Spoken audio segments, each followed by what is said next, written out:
Good evening, everyone. Thank you so much for joining once again.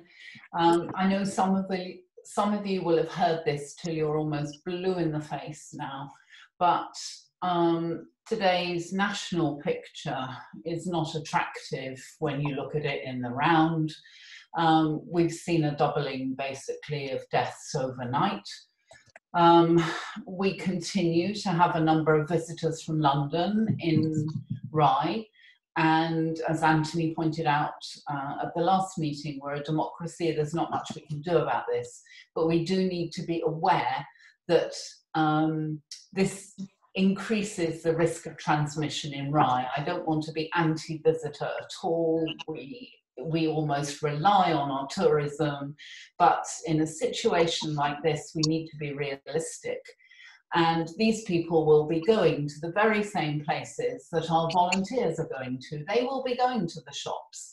They will be going to the chemist to see if there's any Panadol in stock. And, you know, we do need to take extra care now.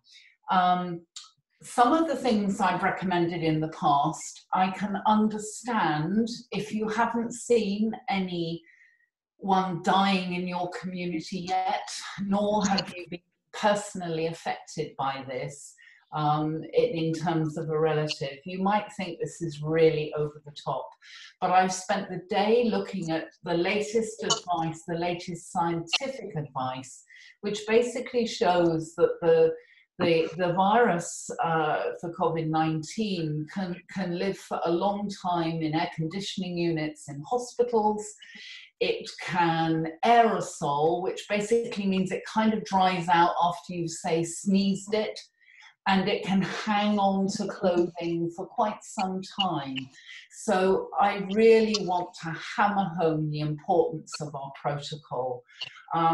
We owe it to ourselves to stay healthy and to our families, but particularly if we're volunteering in an altruistic way for our community, the very last thing, elderly people with underlying conditions or a poor immune system, which basically happens once you reach 65, your immune system is not as hot as it was when you were 25.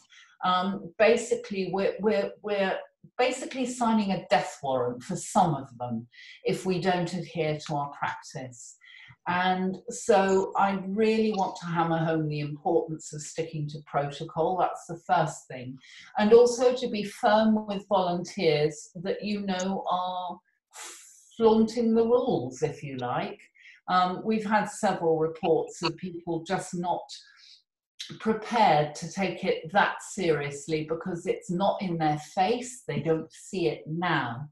But I can guarantee to you in a few weeks' time, when we have almost non-stop sirens here, unless something changes very, very radically, that people will take it seriously then, but it will be too late. So the time for us to act is now. The time to be cautious is now. The time to wash your hands was actually yesterday, but the time to wear your gloves when you're out shopping, to cover your face from aerosol and to prevent you from coughing over anyone else. Because don't forget, any one of us, myself, Anthony, Dominic, Caroline, Bruni, Jen, I'm just reading across the top, we could all be asymptomatic carriers of this, and therefore it's really important that we cover our faces when we go into high density areas now. It doesn't afford you a lot of protection personally, but it does stop you passing it on. We know that the national figure is going to go up over the next few weeks. We know we've got visitors from London and elsewhere. We know our airports in the UK are still open and taking from America, Iran, etc. And as of today, we have our first confirmed COVID-19 case. There may be others. It's the first that I'm aware of that's been positively tested who was taken into hospital at the weekend.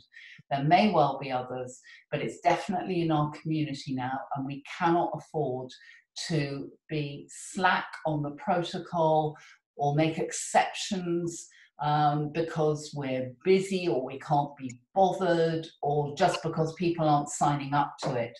It's better that less of us do the volunteering and we do it correctly to protocol than it is to have masses of handy volunteers doing their community thing but actually acting as potential